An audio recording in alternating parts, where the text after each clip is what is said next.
Morning guys, got the tent all packed up.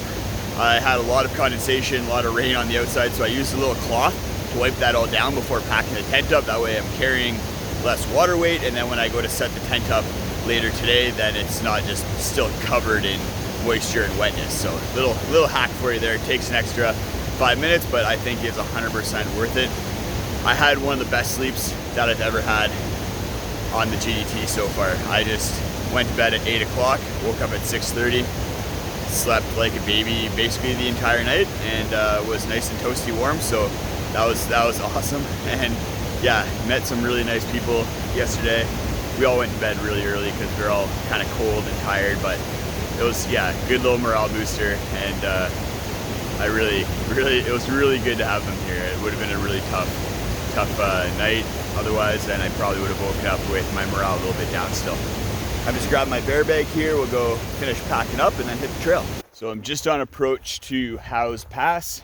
Not a big pass, but one that I'm actually excited to go over the pass and then down into the Howse River floodplain. I've never been in this part of the mountains before, and the floodplain is just massive and looks really cool. So I'm excited to get down there. No alternate routes today to kick my butt. Might still be a challenging day just with the floodplain and tons of river crossings I think today, so my feet could turn into blocks of ice because it's another cold day.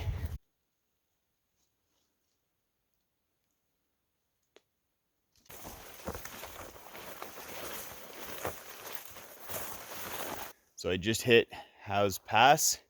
Some pretty cool information here. So getting up onto this pass was the first major trade expedition west of the Rockies, led by Mapmaker, who I'm guessing is Indigenous, and then David Thompson descended this pass on June 25th, 1807, heading just back the way we came to the Columbia and Kootenay rivers. So pretty cool history. I always like the history of the Rockies. I've read several books about it, and just hearing about some of the crazy expeditions that happened in the 1800s and early 1900s, like truly wild.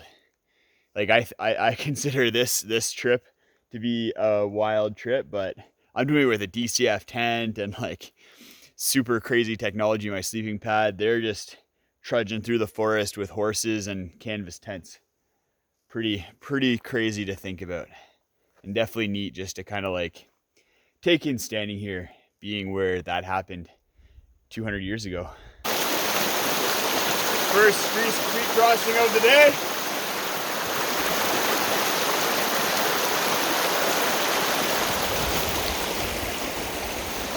Minimal foot wetness, but definitely got wet. So we're hitting the edge of the floodplain for the Howse River. Should be pretty nice walking, other than having to cross the creek a bunch of times, but we'll get some nice views as well because we'll be in a big open river valley.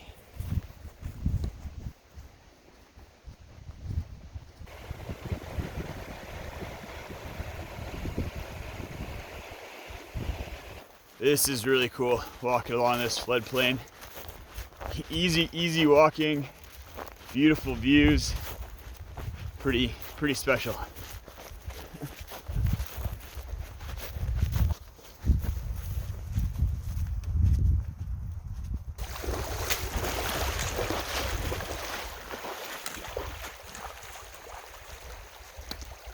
Still raining, still cold.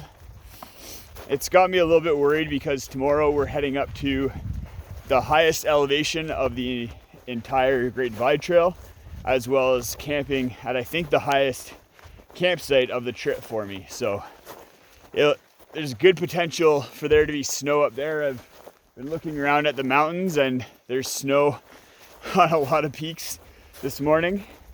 And with all my gear being wet, that compromises its ability to keep me warm.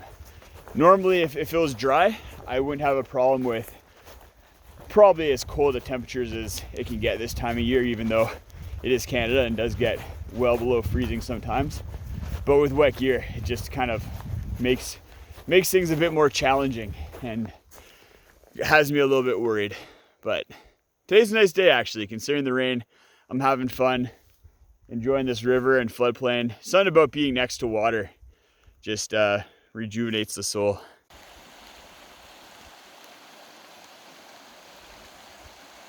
Every once in a while you need to pop into the forest and there's a little bit of a bushwhack. Nothing too crazy, but definitely some blowdown and then some steep little sections that you gotta maneuver around. So yeah, definitely slows me down when I'm having to go through the obstacle courses like that. So you can continue to bushwhack along here, or you can get back onto the floodplain. They say get back onto the floodplain if the water level isn't high, which I think it is right now. But I'm kind of tired of bushwhacking. I'm wet anyways, so we're gonna cross the river here. Might get a little deep, but I think it'll be much quicker going through the floodplain, even though we'll be getting our feet wet the whole time.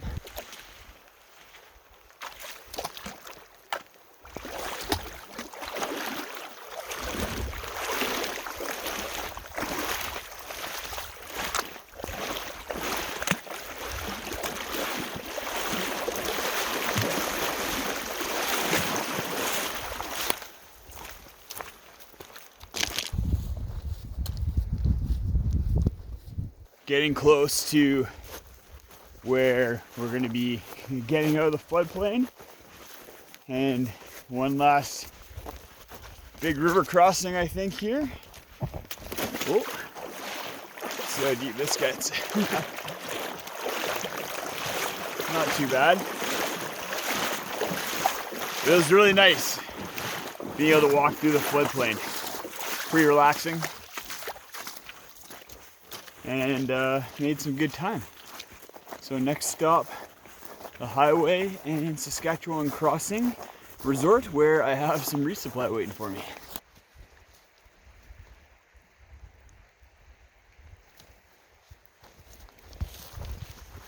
So I've come off the trail onto the highway, and you can see not much elevation above us. There's snow in the mountains. And we're gonna be coming off this highway and heading up 1,000 meters tomorrow. So that snow is a little worrisome. So I ended up getting a room at Saskatchewan Crossing. Wasn't cheap, but putting that super chat money to good use. Thanks, guys.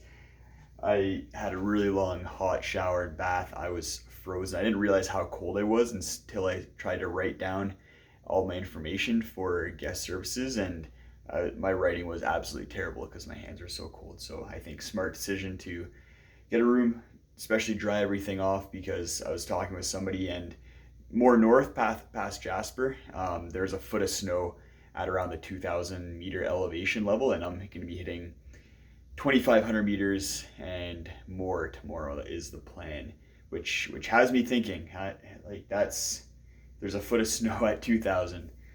Which we even saw that just coming down the highway there. So yeah, got some thinking to do and some decisions to make.